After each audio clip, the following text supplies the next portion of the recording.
Welcome everyone to Perimenopausal Athletes and Beyond, a masterclass series pulling together experts in mindset, nutrition, training, recovery, doing deep dives, and covering a broad number of topics.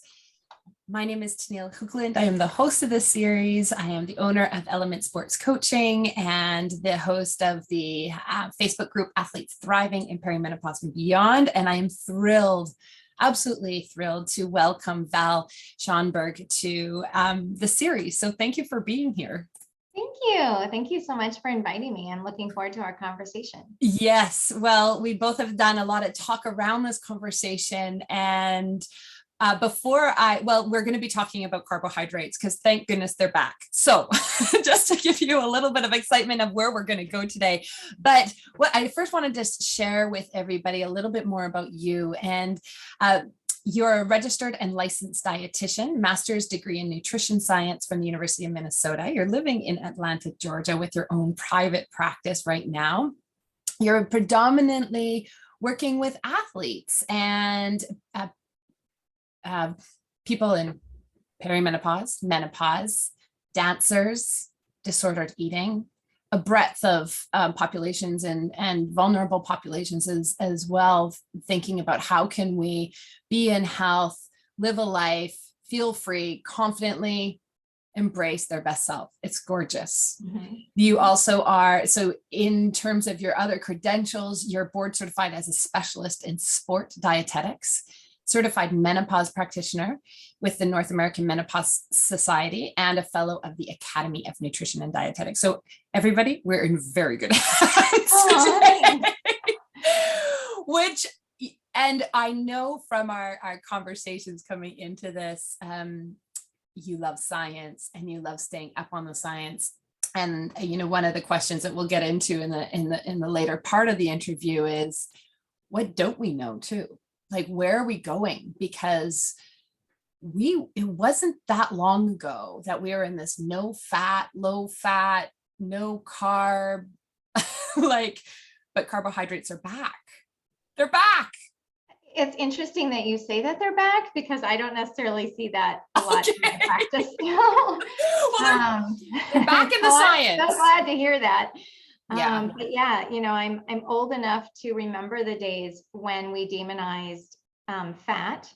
And, I was a very active individual who, in fact, I was a fitness instructor way back in those days as well, when we were telling everyone, you can eat whatever you want as long as it doesn't have fat in it and you'll be healthy and, be your best weight. And we were clearly downright wrong. Yeah. And now we've had, about 3 decades worth of research to tell us how wrong we were as it comes to fat. And I have now have, over 15 years of experience in my field in nutrition and working in eating disorders, and have battled the carbohydrate demonization as well.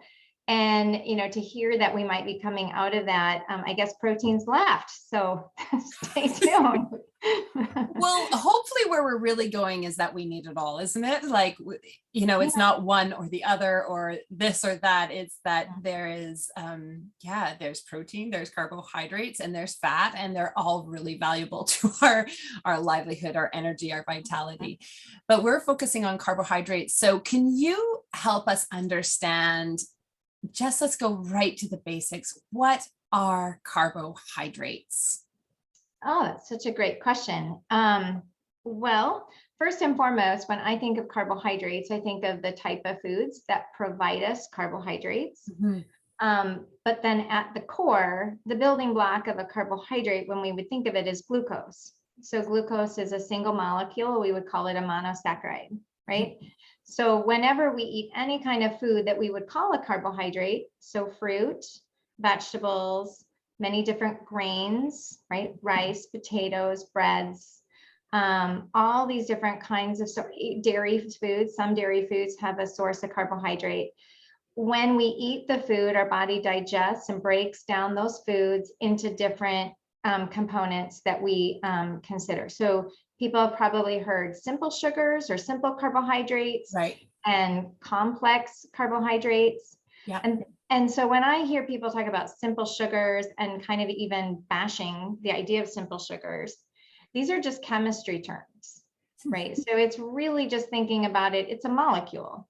Glucose is just a molecule. And if you put a chain of glucose molecules together, you have a complex carbohydrate because it's going to take more work for the body to digest and break that down. If you have a glucose molecule with a fructose molecule, it's a disaccharide. And again, same kind of thing. The body has to break that bond, and then we go through digestion and absorption, and fructose gets metabolized a little bit different than glucose, for example. We have lactose, which is a type of simple sugar, or actually it's a simple sugar, but it's a disaccharide that we get in dairy foods. Yeah. So these are just raw materials that come from food, and they all do really important things in our body. One of the most prominent things that people miss about carbohydrates is that glucose, which fundamentally most things are broken down to glucose, right? Yeah. Glucose is the primary and essential source of fuel for the brain. Our brain can't store glucose anywhere. So for us to stay alive, our body has to maintain blood sugars, and glucose is really important. There's only one other molecule or source of energy our brain can use, and that's ketones. And so that kind of becomes an interesting topic when you think of the keto diet and the functionality of that. But at its core, glucose is a very efficient and important source of fuel for our body. And it's so perfect to bring that. I just want to bring one point to the idea of the brain. And you said a really important word, and it's the preferred source to fuel our brain. So, and I think that's interesting only because when we're thinking about where does your body want to go, what do you need to fuel it, that the sugar, the glucose molecule is what we need to do it. And that's where, you know, in a long race, I know I've been there, unfortunately, your brain, when you stop being able to problem solve and you stop being able to make good decisions about where you're going, that's a lot of that, I would imagine, is, you know, I was not fueling enough, even like for my body, never mind my brain. And that's when I experienced some poor health outcomes. Yeah, and we see that. I mean, there's science and literature that show the negative impact of, so let's say soccer, where we have a 90-minute match, right? A lot of those matches are lost in the last 15 minutes. Because as a soccer player, a lot of times you're on the field for, 45 minutes, you have a quick break and then another 45 minutes, right? And so, it's recognizing that the reason that they're not able to access fuel in the middle of the match, this is where, some of the sports nutrition, like a sports drink, might come into play. But we do know that with glycogen, right? So glycogen is really like the storage tank of carbohydrates in our body. Right. So when we think about, exercise and our activity, glycogen is that storage tank in our muscles. That's where the largest is. And then there's some in the liver. So when the body has a really good ample supply of glycogen, it can use that to fuel anaerobic type activity, right? Some of that activity where we're, intense, we're cycling, we're climbing a hill, we're, running to the finish line. So that becomes really important. Well, like in your example, where maybe we've depleted our glycogen because we're towards the end of a race or the end of our training, and we're like, man, like I'm just sluggish here, I'm fatigued, I can't think very well. Well, the reality is we're not going to tip over and die because our body is still really brilliant at figuring out how do we get this glucose to keep you alive, to keep your heart beating, to get some glucose to the brain. And so what it will do is, ketones become another source of fuel, but also it's breaking down some of that lean tissue. It's a very sluggish conversion to use, like protein and turn it into a glucose molecule to use for fuel. So the metabolism is quite complex, obviously, but it is interesting when we think about some of the diet interventions that people do. So when someone gets the idea that, well, I don't really need carbohydrates, or I'll just follow a low carbohydrate diet, and then they wonder why their performance sucks, or, whatever might be contributing to that. It's recognizing that our body adapts to that. So it's like, yes, it might use fat for a fuel source because it has access to that.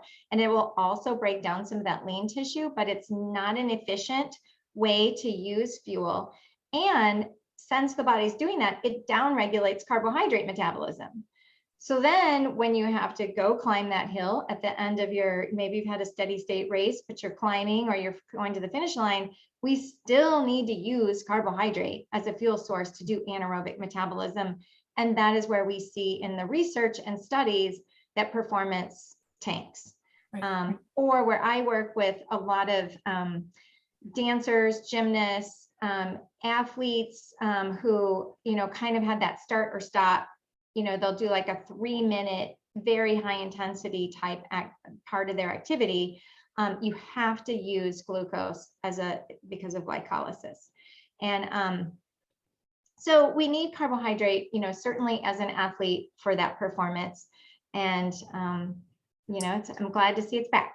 Right. So what I want to bring into this discussion, you alluded to it earlier too, is this idea of, and I love how you put it, it's a molecule. Like we bring in sort of judgment into, well, it's a simple sugar, like don't eat the simple sugars because they're bad, thinking of white bread or fast gels. Or can you help us understand and then like where some of those may be really beneficial as opposed to our more, the chains, the fiber, the other types of carbohydrates. And maybe we need to stop thinking of one is bad and one is good, but how we're starting to utilize them. Yeah.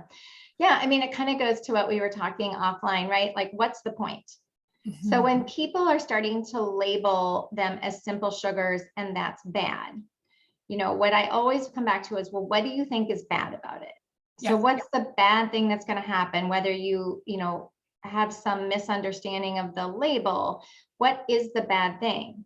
And I can get a whole bunch of answers about what that might be. Mm-hmm.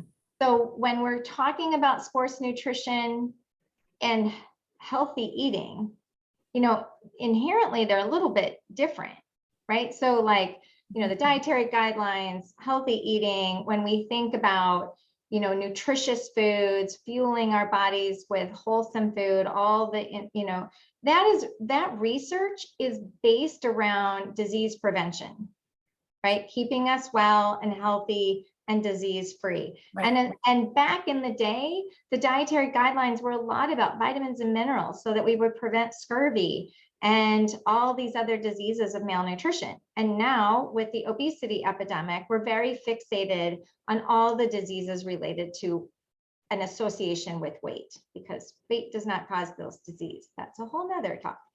Right. So then you think of sports nutrition. Sports nutrition is really all about, we are just focused on what is the best for fueling and hydrating our athlete to win.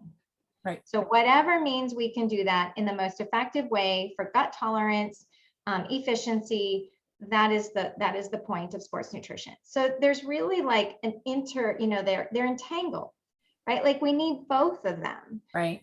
So sometimes I see athletes, whether you're a recreational athlete or an elite competitive athlete, way too focused on the healthy eating research and messaging. And they're missing like, oh, I can't have a sports drink. That's got too much sugar. And it's like, okay, well, it could be a really effective fuel source for you when you can't tolerate eating anything, in the middle of whatever you're doing.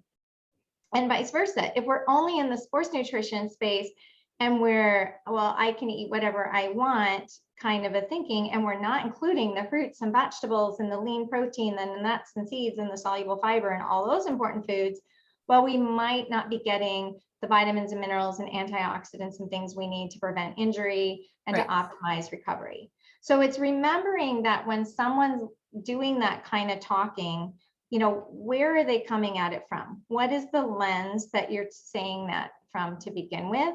Mm-hmm. Because, especially for perimenopausal women, which is, kind of the population that we're talking about here, a lot of women are dealing with a lot of symptoms that have to do with the changes in their reproductive hormones, and they're uncomfortable, and exercise is a really, really important intervention for health and well-being. And then it's like, but I still feel really crappy. So maybe if I take sugar out or don't eat, that's where I think those come into play. Right. And then they see their performance not go as well. And then we're a little bit confused as to what are we trying to do here? Oh, totally. This is exactly, it's like, well, it's this, you put this and like, what is this marriage between our health and our performance and what we're being told in the health sphere, but this performance angle, and why aren't they matching up? And there's so many different angles that we're looking at. One thing that continuously pops up, so to come into the discussion of like, okay, so know how you're like, come into what your goals are. Are we nourishing? Are we trying to, what is the problem? I guess part of it is identifying what is the problem. Yeah. And saying, okay, well, is it energy? Is it symptoms that we're trying to deal with? Is it, do we have enough energy? Is it breakdown? Is it like sleep? Like where are these problems? And then where are the interventions that nutrition, is at the foundation of what we do? Mm-hmm. One question I have, because, we talked about this as well before coming on, is again, coming to this idea of sugars and the simple sugars versus the complex, and this worry about this blood glucose, spiking. And we have so much that can influence our blood glucose levels, timing of our nutrition, exercise, food combining, mindset is an incredible one that I encourage people to read, the milkshake study by Dr. Leah Crum. There's a number of things around beliefs about it that actually impact our blood glucose. But when we're thinking about ourselves as athletes, how do we sort through, because it becomes overwhelming of all this stuff we should be doing, and eat cleanly, eat fiber, eat this before that, eat, don't get your blood sugar up. We can monitor it all the time now. We can have like people that without diabetes can be monitoring with continuous glucose monitors. It leaves, coaches like myself asking the experts in nutrition like you, well, where do we go with this? Because there's so much that we can do, or we're not exactly sure. Do we even know what is normal for blood glucose for an individual? You mentioned earlier as well that so much of our research, our understanding was, initially in vitamins and minerals, and then we're coming into disease that is associated with, metabolic syndrome, or, diabetes, insulin resistance, and we're trying to understand where do we fall, and there's data that we can pull from. How do you help, or what is some of your messaging to the athlete in perimenopause and beyond on this carbohydrate? How do we fuel? What do we care about? Where do we come back down to? And you've already alluded to it in terms of health and performance, but help us understand this a little bit more. Well, I know I totally just led you into like so much, but yeah, I had to make a few notes so that good. But okay. I also want to I have no idea what your viewers are thinking right now, but even as I heard you talk through that litany, I noticed my heart starting to beat faster and get so I want to just validate that. Oh my gosh, everybody take a big deep breath. Oh, so beautiful. And that's just a lot. That's a lot. And that is the noise and chatter that is out in the universe and in our culture. And all of a sudden, we've made eating really hard. Mm-hmm. And eating does not need to be this hard. I don't care what level of athlete you need to be. And I've worked with all levels of athletes. And there are some at the very top of their sport that do not worry about this stuff. So we don't have to worry about it. Oh, Val, thank you so much for taking that pause and You're so right. This is the chatter. These are the podcasts of how do we get it right. And you mentioned earlier that these are female athletes that are trying to get it right and be in health. Mm-hmm.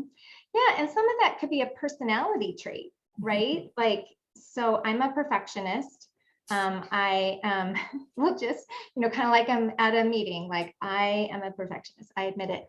And the reality is that I claim it because I learned how to not let it, become the driver and empower. So sometimes I have a mantra that good enough is perfect. And I'm aware of how I want things to be perfect, correct, and right. And so, I see women who have that same thing. And so I can validate that for them. Like, that's wonderful. That's who you are. You have a strong work ethic. You have a pursuit of excellence. And this is why we see, women who continue to push themselves in their sport or in their work-life balance and doing, their activity, is that they have like a high tolerance of discomfort. We know that we have these traits. And so kind of bringing it back to all of your questions about carbohydrate, like even that whole thing, like what is normal for blood glucose? We actually do know what's normal for blood glucose. Right. Like, okay. That is not up for debate. I don't know where, I work a lot with people who have anorexia nervosa all the way to people who have metabolic syndrome. And the reality is that if you are someone with a low blood glucose, you need to understand what's happening there, because you can actually die in your sleep. So that's a problem. You're and right. So if you are, what is functionally contributing to low blood glucose? Is that your diet? Is that something else that might be happening? A hyperinsulinemia, PCOS? I mean, there could be some other genetic factors, but for the most normal, healthy individual, we really don't need to worry about our blood glucose. We really don't need to be monitoring that. I mean, that's not to shame anyone who might be doing that, because I don't know, maybe you think that's interesting and you're finding it helpful. That's totally fine. Right. That's your choice. But if you're someone who's like, oh my gosh, am I supposed to be doing that? No, you really don't need to do that. Right. We don't need to be distracted by that information. That would be like me checking my iron levels every day. Like, are we going to start doing blood pricks and checking our hemoglobin like right after our periods, especially for perimenopausal women? That's actually not even a bad idea. But the reality is that's a lot. Like, this is why we can use our medical professionals, have our yearly appointments. If you're having symptoms and and you're concerned, go visit your physician, have some blood work done and see where you're at. But to monitor that on a daily basis or more frequently during the day feels very distracting for the normal, healthy, exercising female. That's just my opinion. Right. Related to carbohydrates and what are the big takeaways, like why they're really important. Well, we've talked about, carbohydrates, reclaiming them as the efficient, optimal fuel source. Yeah. That's important. Yeah. But even baseline to that, there's some really, really important research coming out about female athletes. And I don't know how many of your participants or viewers would be aware of this, but female athletes have largely not been in the literature. Right. So we are taking science on male athletes and applying it to female athletes. And we now are aware, like, this is wrong. This is wrong. There are many variations related to menstrual cycling, and certainly perimenopause and menopause. I don't think that's hardly even been touched. I mean, there is some scant research out there, but so when you look at, say, a reproductive female athlete, and even just her cycle variability for her individual can fluctuate, and that can impact a whole bunch of other things. Yeah. So with that in mind, when we're trying to come back to what do we need to do to really make sure our female athletes are well fueled, getting their best performance and are healthy, at the very bottom of that pyramid is that you have adequate energy availability. And I see people jump up the pyramid to, well, I want to optimize my timing and I want to optimize this and that and the other thing. It's like, yes, all that's important. But if you do not have baseline adequate energy availability, it's all a waste of time. And Amen. that becomes another thing, whether it's protein, carbohydrates, fat, whatever you're trying to balance out. I see so many people problem solving when it's at the very beginning, they're just so under eating. Yeah. And so that's first and foremost. Once we've established that, and then we're really working on our timing and the types of carbohydrates, right? And the intention behind our carbohydrates. So, using carbohydrate as a fuel source, that's whether it's a combination of, fructose and, dextrose or whatever, makes sense for where you are in your, getting your maximum performance and being able to finish the race for many people. But beyond that, in terms of healthy eating, then remembering that carbohydrates, so maybe more of those longer sustaining whole grains, foods that have more of the fiber, the vegetables, those kinds of foods are important because they deliver the vitamins and minerals and the antioxidants. But a big one is fiber. So, fiber, we have this emerging research in the gut microbiome, which is super fascinating and interesting. Yep. Because, a lot of people want to take probiotics, and that may or may not be fine. But the reality is that those types of fermented foods, fruits and vegetables, on a chronic, ongoing basis, cultivate bacteria in our gut, in our digestive system, that have all kinds of important health benefits, which I don't think we really even quite understand. And there's a lot of research being done in this area, and it's quite fascinating. And so anytime you listen to a leading researcher, kind of the end of the talk is, yep, eat your plant foods. Right. Right? Like, just have it, and not powders.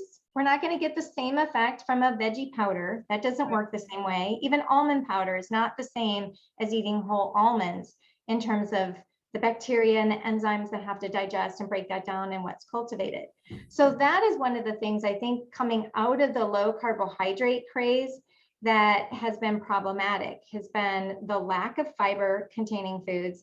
Also, people who believed that they need to not eat dairy for a whole bunch of reasons, but generally have taken it out because of Whole30 or because of keto or low carbohydrate. And then what have you done to replace the calcium that's a good source in dairy, as well as phosphorus and other important minerals that we get from dairy foods? So that is one of the things, is recognizing in those carbohydrates foods, right? What are the other vitamins and minerals? Vitamin A, vitamin C, vitamin E, fiber. They're really important to our immune system, our health and healing, and optimal recovery. And so that becomes another way to make sure we're including those foods, not only in terms of our normal healthy nutrition, but then optimizing it in terms of how you might be. I mean, you might be an Ironman triathlete. I know one of the my favorite things that I am not an Ironman triathlete, I will just admit that, but I do a lot of interviewing and work with them. And, like the little boiled potatoes, like basically burned out your taste buds. It's like, I love that idea. Like, just put them in your back. And so it's, whatever, works for you is great. Oh, wow. Okay. Did I answer all of that? Oh yeah, you answered so much. I just want to already just come and like, you have given us so much in this time. I do have 2 more questions for you. Okay. One of them, and just to keep on coming back and honing in on, okay, so we have perimenopausal athletes and the beyond athletes, and we talked a little bit about this idea of this health and performance and trying to address the symptoms and I'm going to ask it this way. How do we approach, or what are you mentioned we need to have adequate nutrition. We need to think about fiber. We need to bring in the whole foods. What is the way that we are having a health issue, we're identifying a problem, it might be symptom related, it might be injury related. How do we approach our healthcare providers that are just like, oh, okay, well, you're gaining weight. This isn't, there's a fear of insulin resistance. You might become diabetic. Everybody is kind of coming in Can you just go over once more, just a little bit more about this fear and how we can stay grounded, whether it by being a critic of science, or how do we bring this in, just so we really hone in on how to support female athletes that are so health conscious and trying to do their best? Yeah, I'm so glad you asked that. And I think it's a really pivotal and important question and topic we need to continue to pursue with our perimenopausal and postmenopausal women, because there's such a message out there that weight equals health. And so the reality is that some people are going to gain weight through the menopause transition. You may not like that. You may have a hard time accepting that, but it could be potentially protective. But if you are doing everything related to healthy behaviors, fueling your body, and exercise, that is a reality that is true, you know. And along with that comes even increasing LDL cholesterol. We have data that support that as we do not have estrogen as this protective hormone for all these different things, that as postmenopausal women, we are at risk for some of these other, things that might happen, like hyperlipidemia related. So what's happened in the healthcare system, being very weight centric, is that weight loss becomes the answer for these potential problems.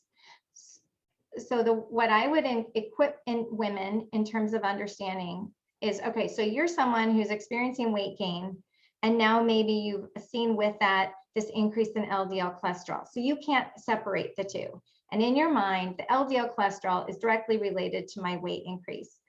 Well, the reality is I know plenty of women, and I also see this in the literature, that there are women in a, they're not gaining weight, and they're in a healthy, normal BMI, and they also are seeing the same increase in LDL cholesterol or blood pressure or some of these markers. And so it's not true that just because you're gaining weight, it's going to contribute to that. You might be gaining weight because you're drinking more alcohol, or you're, less responsible, you're not cooking as much at home. I mean, the pandemic, was wrapped up in a whole bunch of changes in healthy behaviors and habits and all those kinds of things. So it really is a redirecting back to your habits. What has changed? What about your behaviors might have contributed to those blood marker changes, not just weight? And it's frustrating as all get out to me when I work with women of all different body sizes, and I see the exact same metrics in terms of this blood work. And I could have someone with, say, a higher BMI go into their physician who gets the message of, well, you need to lose weight. And if you don't lose weight, like, your cardiovascular risk is increasing. But then I can have the female and the smaller BMI, or whatever however you want to label that, get told, oh, you just need to work on diet and exercise, kind of some of the things that I've been talking about. So which is correct? Right? Because if weight loss is what's going to correct the LDL cholesterol, then we should tell the woman in the, BMI of 21 to lose weight too, right? Like, if that's the intervention. Yeah. And so this is what's the problem.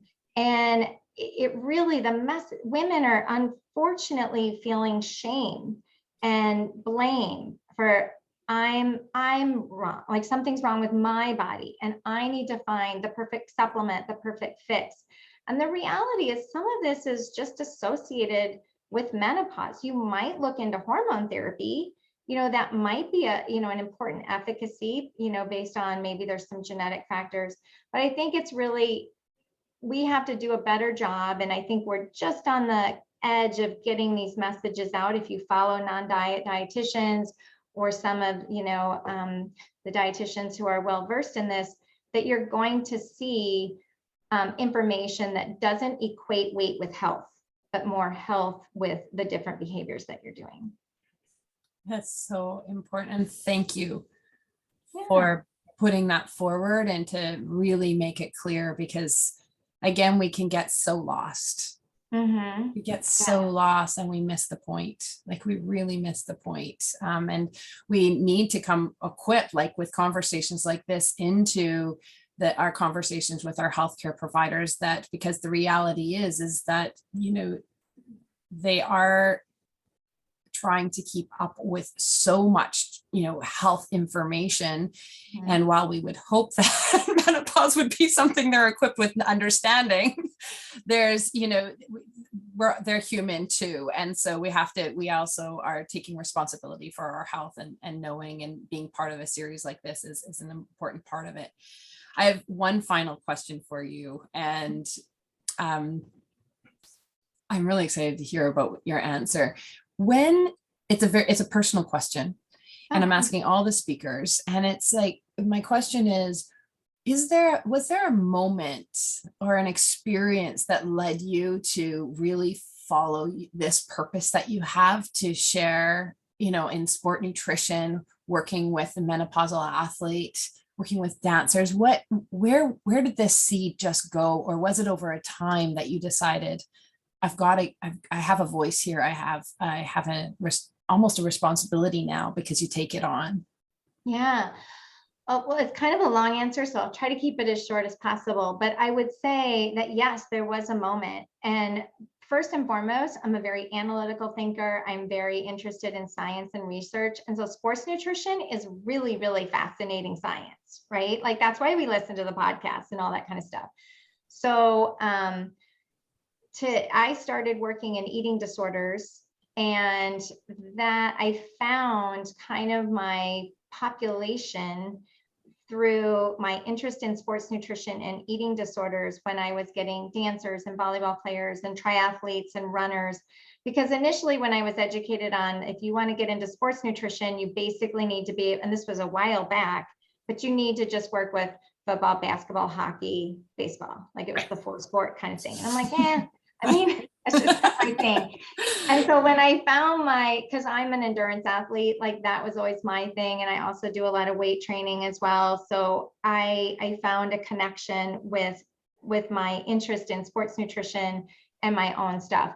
I was also a dancer and a cheerleader growing up. My daughter was a significant dancer in her growing up years. So I got to see kind of the science plus the practical implementation of that. So that's kind of the sports nutrition. And then those who are vulnerable to eating disorders. Mm-hmm. The menopause thing really happened because I was working with women between the ages of 40 and 60 years old who were coming out of disordered eating or eating disorders and wondering what the heck is happening with my body. And when I would try to find relevant referrals or resources, right, I'd be like, really? Like, that's what we're going to recommend? And I was equally kind of going through some of the symptomology, and I wanted the answer too.